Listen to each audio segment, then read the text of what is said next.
¿Cómo están? Bienvenidos. Esto es la entrevista de CNN Chile. La Iglesia declaró culpable al sacerdote Héctor Valdés de abusos contra 2 menores de edad. Como parte de la condena, el ex párroco no podrá ejercer el ministerio sacerdotal de por vida. Para conversar de este tema nos acompaña a esta hora en CNN Chile Jaime Coiro, vocero de la Conferencia Episcopal. Jaime, muchas gracias por acompañarnos, por tu tiempo aquí en CNN Chile. Gracias a ustedes. Bueno, lo primero que queremos preguntarte sobre este caso es que estamos conociendo una sentencia, pero nunca conocimos del caso. ¿De qué caso estamos hablando? ¿Es de un abuso contra 2 menores y finalmente termina en la condena más dura que da el Vaticano? Claro, este es un caso que comenzó a instruirse en mayo de 2012. La Congregación para la Doctrina de la Fe, que es el dicasterio del Vaticano que se encarga de estos temas, instruyó al arzobispo de Santiago para que conociera, a partir de los mismos antecedentes que el arzobispado había entregado en su momento a la congregación. Esta es una congregación bastante pequeña en Chile, se llama Misioneros de San Francisco de Sales. No es la congregación salesiana, aun cuando comparte la espiritualidad de San Francisco de Sales, espiritualidad educativa, cercana a los jóvenes. No es una congregación que tenga establecimientos educativos en este momento. Y esta indagatoria concluye, ¿cierto?, con este decreto que ha entregado el arzobispo de Santiago. Se han notificado a las partes a fines de abril y con fecha de hoy el arzobispado de Santiago lo ha hecho público. Por lo tanto, al hacer público el decreto, no se informan más detalles respecto del caso mismo, de las víctimas. Detalles, porque esto es de la 8ª región, de una parroquia en una zona rural, entiendo. Hay poquísimos antecedentes. O sea, nosotros no conocemos el decreto. El comunicado del arzobispado de Santiago se limita a informar que son 2 víctimas. Tampoco conocemos la edad de las víctimas, se habla de menores de edad. Basta que hayan sido menores de edad en el momento de perpetrarse los delitos para que sea una falta gravísima y entre dentro del protocolo para las normas de delitos más graves en la Iglesia. Ahora, este es un caso que recién conocimos ahora por la sentencia. ¿Por qué no conocimos la indagatoria? Porque no hay ninguna obligación de informar de estos casos cuando están en ejecución, particularmente custodiando la reserva que en la mayoría de los casos piden las mismas víctimas o los denunciantes. Estamos pensando que son personas que han vivido un trauma mayor en sus vidas, que en la mayoría de los casos no lo han llevado a justicia ordinaria, que lo están haciendo en el seno de la Iglesia y que están pidiendo a la Iglesia que se haga verdad y justicia, pero que no quieren exponer sus vidas, la vida de sus hijos, la vida de sus seres más cercanos. Por lo tanto, precisamente para cautelar esta reserva que piden las mismas víctimas, es que no se entregan detalles de quiénes son las víctimas. Tampoco en el caso Caradima se entregó de parte de la Iglesia oficialmente el nombre de las personas denunciantes. Ellos no lo quisieron denunciar, pero sin duda se trataría de delitos gravísimos, porque hay muy pocos casos en la historia de la Iglesia chilena en que el Vaticano haya quitado el estado clerical a un sacerdote. Claro, lo que pasa es que también ha evolucionado el tratamiento de esta materia a nivel del Vaticano. En el año 2010 se reforman las normas para los delitos más graves. También en Chile se actualiza el protocolo que regía desde el año 2003. Por lo tanto, el criterio para evaluar una determinada investigación previa, una determinada conclusión, seguramente ha variado también con el curso de los años. Lo que podría haber sido una falta que se continuará investigando, sobre la cual se pide más antecedentes, probablemente hoy día sea una falta que se sanciona más gravemente y con mayor diligencia. Y con mayor rapidez. Estamos hablando de una investigación que duró un año. ¿Por qué se le encargó al arzobispo de Santiago cuando esto ocurrió en la 8ª región? No, desconocemos las razones. La Santa Sede, el organismo competente, puede encargarle una investigación al superior de la congregación o al arzobispo del lugar donde tiene residencia la persona afectada, que este es el caso, ¿no? Ahora, este caso no conocimos los detalles, no conocimos a los denunciantes porque ellos así no lo han querido, pero sí estamos conociendo la sentencia. ¿Hay una obligación de parte del Vaticano que instruya a las iglesias locales de dar a conocer esta sentencia? No hay ninguna. En este caso, el arzobispado de Santiago quiso dar una señal de informar transparentemente a la opinión pública de este nuevo caso. No hay una norma que lo obligue, y también las víctimas, si ellos lo quieren, hacer público, incluso cuando hacen su denuncia ante el Tribunal Eclesiástico, ante la justicia canónica, se les señala que están en su derecho también de hacerlo ante un tribunal civil, ante la Fiscalía, ante la PDI. ¿Y en este caso no se hizo denuncia en un tribunal civil? Lo desconocemos porque solamente conocemos el comunicado donde se informa la conclusión del caso por parte del Arzobispado de Santiago. Ahora, es importante precisar que Héctor Valdés dispone de un plazo de 60 días hábiles desde el momento en que se le notificó, que fue el 24 de abril, para interponer un recurso ante la Congregación para la Doctrina de la Fe. O sea, eventualmente existe la posibilidad de que esta situación pudiera modificarse. Pero siendo una condena tan radical es bastante poco probable. Es muy poco probable. Ahora, esta rapidez en la comunicación, primero en la investigación, 1 año y ya tenemos la sentencia del Vaticano y la comunicación por parte de la Iglesia chilena. ¿Qué lecciones sacaron del caso Caradima, por ejemplo, y que a partir de eso la están aplicando en casos como este? Yo desconozco la naturaleza del mismo caso. Puedo informarle lo que ha ocurrido en general con el tratamiento en la Iglesia. Desde que se creó el Consejo Nacional para la Prevención de Abusos, hay una unidad de prevención de abusos funcionando en cada una de las diócesis de Chile. La mayoría de las congregaciones religiosas también la tienen activa. Eso significa que también en cada jurisdicción hay una persona, al menos una persona. En algunas jurisdicciones como Santiago hay una oficina con personal dedicado exclusivamente a esto, la Oficina Pastoral de Denuncias. Pero en otras al menos hay alguna persona, un referente, que tiene el especial encargo del obispo o del superior de la congregación de recibir una eventual denuncia. Y a partir de esa denuncia es el superior o el arzobispo o el obispo quien encarga el inicio de una investigación previa, y una investigación previa que se está desarrollando cada vez en un tiempo mucho más breve. Y al término de esa investigación previa se envían los antecedentes a Roma cuando hay verosimilitud, y por lo tanto si hay un conocimiento en la opinión pública de este caso, eventualmente los plazos son más breves. ¿Y en este caso ocurrió así? ¿Ese fue el conducto que siguió esta denuncia?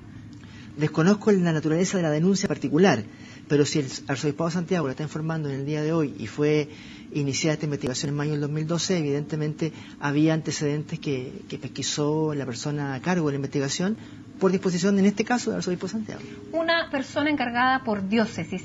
¿Han aumentado los casos de denuncias de abusos sexuales contra sacerdotes a partir de los últimos casos que fueron con notoriedad pública? Estoy pensando sobre todo en el caso Caradima, después del caso del sacerdote Marcial Maciel.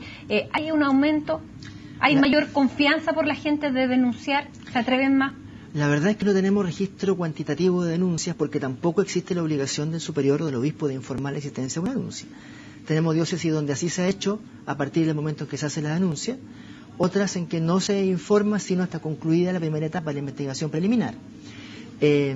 Lo que sí podemos, como una señal en cuanto a la disponibilidad y confianza de las personas, es la página del Consejo de la Prevención de Abusos en Internet, iglesia.cl/prevenir abusos, dispone de toda la información y de los conductos regulares, y también en el fondo está ofreciendo algún sistema para que las personas que no conozcan dónde deben hacer presente esto pueden hacerlo, a la parroquia más cercana.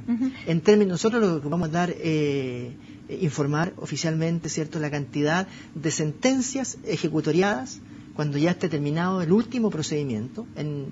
A fecha 1 de marzo eran 20 clérigos con sentencias ejecutoriadas, tanto canónicas como civiles. ¿En qué periodo de tiempo? En todo lo que conocemos de la historia de la Iglesia en Chile. En todo lo que conocen de la historia de la Iglesia. Ahora, tratándose de delitos, ¿no se debiera evolucionar a que estos delitos, en el fondo, fueran también denunciados a la justicia civil?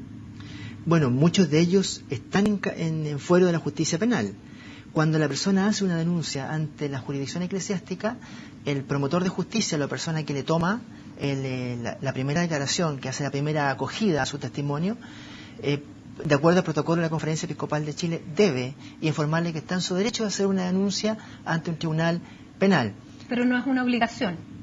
No es una obligación de la persona que lo recibe, porque moralmente no podemos ejercer una coacción para que una persona que no quiere hacerlo por distinta naturaleza tenga que obligatoriamente y forzadamente ir a un foro al que no quiere llegar. Ahora, esto es distinto en el caso de aquellas instituciones en que por ley está obligado a hacerlo, como son los establecimientos educativos. En ese caso es distinto, porque ahora estamos hablando de una sentencia que es una sentencia eclesial que le impide a esta persona ejercer el ejercicio sacerdotal.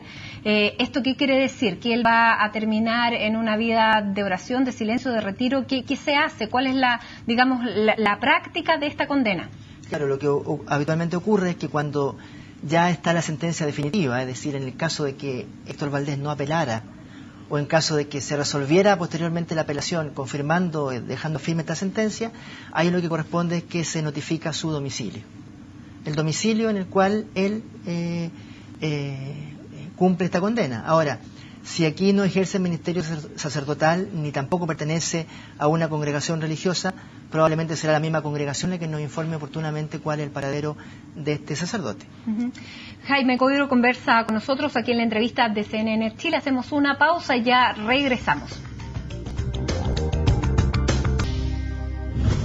Y estamos de vuelta, esta es la entrevista de CNN Chile. Estamos conversando con el vocero de la Conferencia Episcopal, Jaime Coiro, sobre el caso del sacerdote Héctor Valdés, que fue expulsado de la vida del sacerdocio por abuso contra 2 menores, un caso del que tampoco tenemos muchos antecedentes porque la sentencia es bastante escueta y no se dan a conocer más detalles, no sabemos el detalle de los denunciantes, tampoco precisamente la vida de este ya sacerdote. ¿Cómo lo podemos denominar? ¿Se le sigue llamando sacerdote?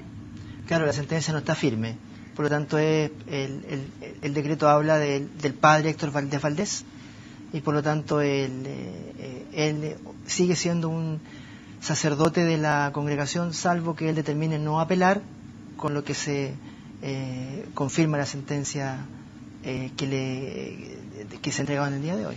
Que para una persona civil de afuera, Jaime, esto puede parecer una sentencia bastante suave, porque finalmente para una persona que es de una congregación termina viviendo en la casa de la congregación, para un sacerdote diocesano probablemente con su familia y no pasa nada más después de que cometió un delito. Debiera haber una sentencia, más estricta, más rigurosa.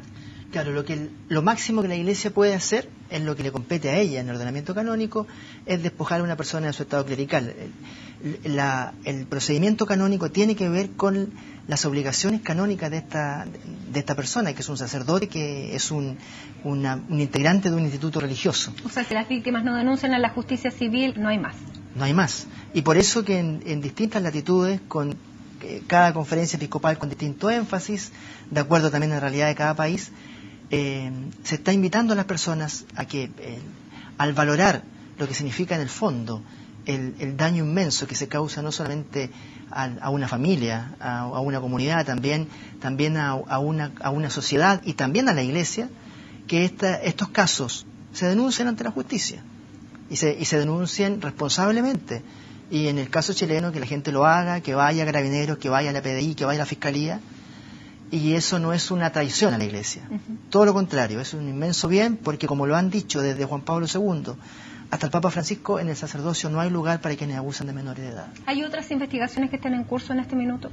No conocemos nuevas que no sean de dominio público. ¿Y qué es lo que está ocurriendo en este minuto con el ex obispo de Iquique, José Antonio Órdenes? Marco Antonio Órdenes, que en octubre pasado se conocieron las denuncias y finalmente él renunció, pero ¿en qué estado está la situación eclesial? Porque en el tema penal hay un fiscal que está a cargo investigando, hay un proceso, pero la justicia, digamos, eclesial, ¿qué proceso está siguiendo? Bueno, está en este momento en esfera de la Santa Sede, por lo tanto no hay información que conozcamos. La conoceremos cuando a través de la Nunciatura Apostólica se informe algún avance.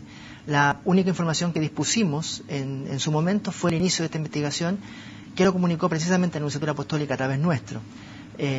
Sabemos que en materia de justicia civil públicamente se había informado que iba a haber alguna novedad por estos días por parte de la Fiscalía, pero en materia de justicia eclesiástica no, estando en la fase correspondiente a la Santa Sede, no hay ninguna información de la que podamos disponer. El fiscal Raúl Arancibia es el que lleva el caso. Ahora, ¿dónde se encuentra el ex obispo Marco Antonio Órdenes en este minuto?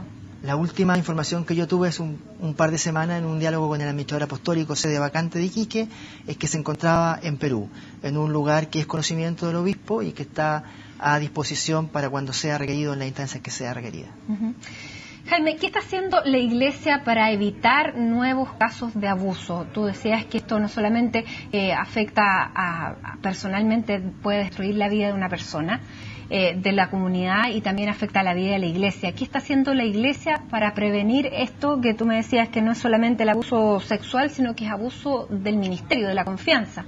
Exactamente, ahí hay que entrar en un tema de raíz que es cómo se ejerce la autoridad en la vida comunitaria, cómo se vive en comunidad.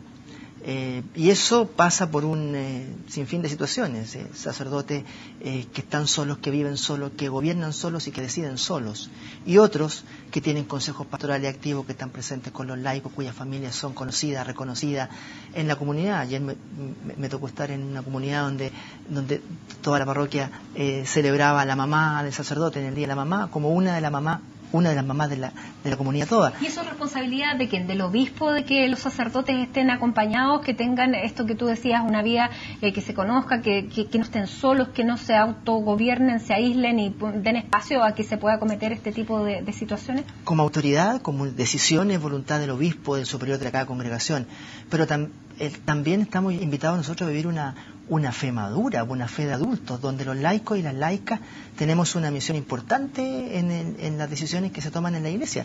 Y por lo tanto, mientras la comunidad tiene una presencia más activa, más vigorosa, más franca y transparente, de laicos que tratan al sacerdote como un par, como un hermano, que están ayudándole, no solamente en lo asistencial y no solamente en lo litúrgico, sino también a gobernar juntos una iglesia que es de todos, evidentemente este tipo de flagelos se evitan. Porque eso es un cambio de mentalidad, porque al sacerdote muchas veces, la mayoría de las veces la gente no lo ve como un par, sino que como una persona que está por sobre él, y ahí es donde se produce el abuso.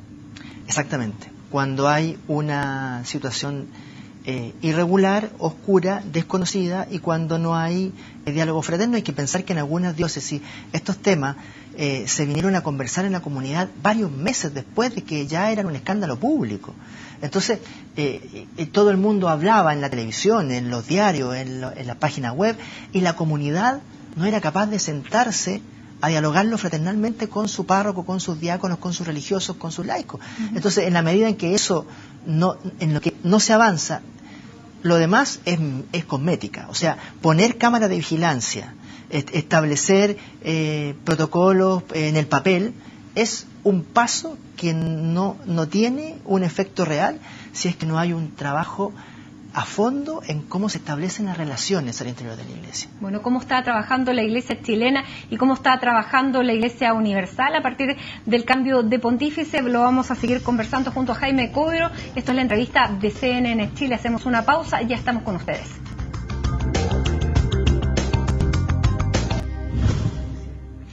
No hay espacio para abusadores dentro de la Iglesia, lo dijo el Papa Benedicto XVI. El pasado 19 de marzo asumió el pontificado del Papa Francisco. Ha hablado poco, Jaime, el Papa Francisco, de lo que son los abusos sexuales. El Papa Francisco ha tenido una línea más directa y más, digamos, confrontacional en temas de pobreza, incluso en temas de la mujer, de la inclusión de las mujeres. Recientemente, la semana pasada, hablaba de que las monjas, las religiosas, no podían ser y llamó bastante la atención, solteronas, amargadas, fue bastante duro, pero de los abusos hemos escuchado muy poco. ¿Cuál es la línea del Papa Francisco en este caso? Claro, las intervenciones públicas quizás han sido escasas en número, pero bastante contundentes respecto de una continuidad con lo que fue la claridad de Benedicto XVI en la materia. También es importante tomar en cuenta que varias conferencias episcopales están ya terminando sus códigos internos, sus líneas guías con las que están enfrentando esta materia. Y aquí los países de habla inglesa son los que han llevado la voz cantante porque han tenido las tragedias mayores y porque además han podido avanzar en la investigación de los abusos sexuales a menores. Estamos hablando de Irlanda, de Estados Unidos, de Australia. Exactamente, y también de Bélgica y de otros países de Europa que han tenido estos casos. Y claro, en América Latina, uno de los primeros países en tener un protocolo que se actualiza en el año 2011 es la Conferencia Episcopal Chilena en el año 2003.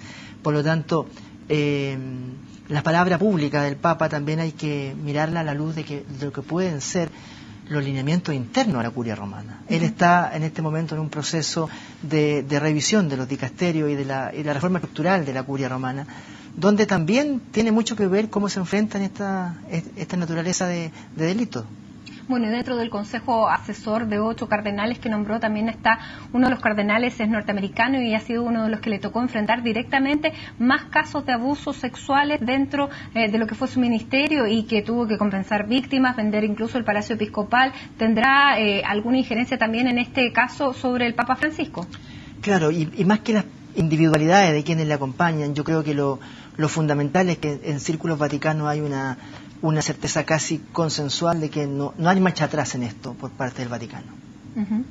Y en la Iglesia chilena, ¿cómo se ha seguido trabajando? Porque tú me decías que ha sido una de las primeras conferencias episcopales en recoger esto y tal vez se han sacado más conclusiones a raíz de los tristes casos que hemos conocido y sobre todo del caso Caradima, en términos de celeridad, en términos de actuación, en términos de transparencia. Claro, por una parte dialogar con franqueza sobre los aprendizajes, porque es un aprendizaje muy doloroso. Aprendizaje en cuanto a la gravedad del tema. Esto es una cuestión que la creemos lejos. Tenemos la caricatura de que el abusador de menores es un chacal, un caso excepcional, que está arrinconado en el bosque y que es impune y que son muy pocos.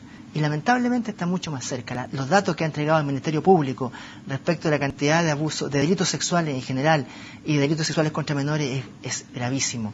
Nosotros en la Iglesia hemos dicho, por un caso que haya, ya es un dolor inmenso. Pero sabemos que es un tema que no está reducido a la esfera eclesiástica, que está en la familia, que está en el ámbito educativo, que está en las relaciones habituales de convivencia, por lo tanto... Y en las relaciones de confianza, que es lo más triste, y por eso es más triste en el caso de la Iglesia, o tal vez es más grave en el caso de la Iglesia, porque tal vez se le exige más.